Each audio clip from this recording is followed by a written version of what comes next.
Phenomenon occurred the day after Thanksgiving.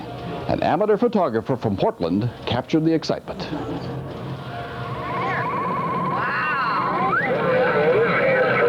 That is a twister. Look at it tearing it up out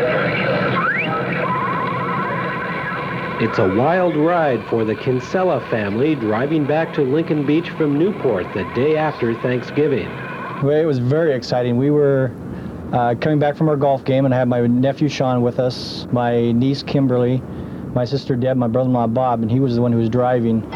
And we were just all in awe of what we were seeing, because we'd never seen anything like that before.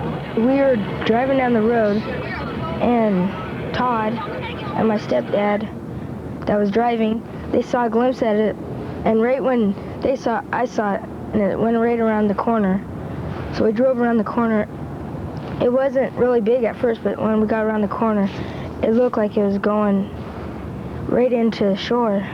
Luckily, Todd had his home video camera with him, and he was rolling in more ways than one, heading down the north side of the aptly named Cape Foulweather. We pulled down and we stopped at Cape Foulweather, or at Otter Crest Loop, and we're all watching this funnel as it's coming down and almost hitting the ocean, and the ocean's churning, and it was really scary. I mean, the adrenaline was flowing. It was neat and scary, and all that wrapped up into one. And we saw it moving into shore, and we figured maybe we should head for home, because it looked like it was going to where we were going.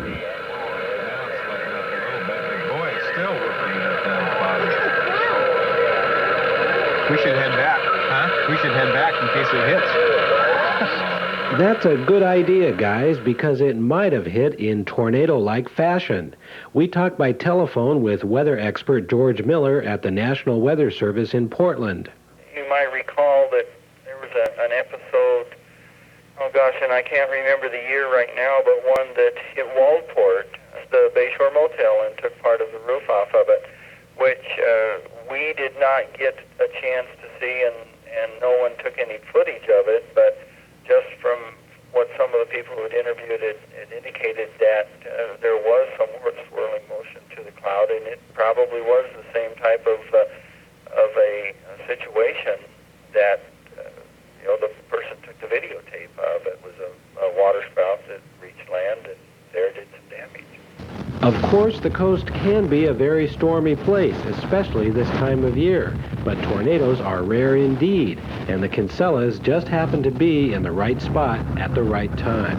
Well, you could see sort of water particles, or the salt water going up. It wasn't really dark at the bottom, but at the top it was dark gray. When at the bottom, it was almost white. You could see it go down and then all of a sudden disappear, but you could see the water going up. Funnel clouds do draw up on the land. Of course, they draw a lot of dust and debris into them, and there certainly could be water that would be, drawn up from the surface. Yeah, we should head towards home.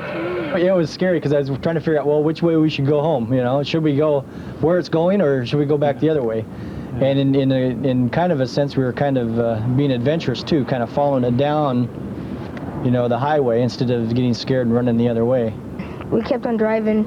We saw more water spraying up. And when we were driving, it started getting a little windy.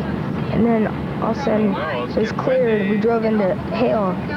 About 1/8 of an inch, all covered the whole ground. A lot of them are associated with very strong hail. I would say probably most of them in some area of the cloud. There will be some very large hailstones, or certainly heavy small hail. That's not an unusual occurrence. The freak twister hung offshore near Depot Bay, kicked up the sea, and blew hail on the land, then dissipated before it could become a tornado. But the front blew eastward and did drop a tornado on Eugene. You can see on satellite a very active squall line that was approaching the coast, and out of that particular squall line, it could have spawned one, and probably, it did spawn both of them, the one along the coast, the one actually over Eugene also, and there could very well have been others that just weren't observed. capturing these clouds on camcorders is more uncommon than the clouds themselves. I thought for sure a lot of people would have video of it, but nobody has any. This is the first one that I know of where a videotape was taken up in Oregon. I can tell you that I've been watching the weather for 40 years, and I have yet to see one myself. I've seen a lot of things that appear to be funnels, and they look like funnels, but are not. If nothing else, the sight of this twister may change the ideas Oregonians have about their weather. We talk about Oregon weather being, rainy and rather drab and dull, but these things do occur, and tornadoes in Oregon have killed people.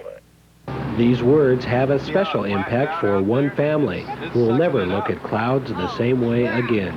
Hurry, Bob, hurry!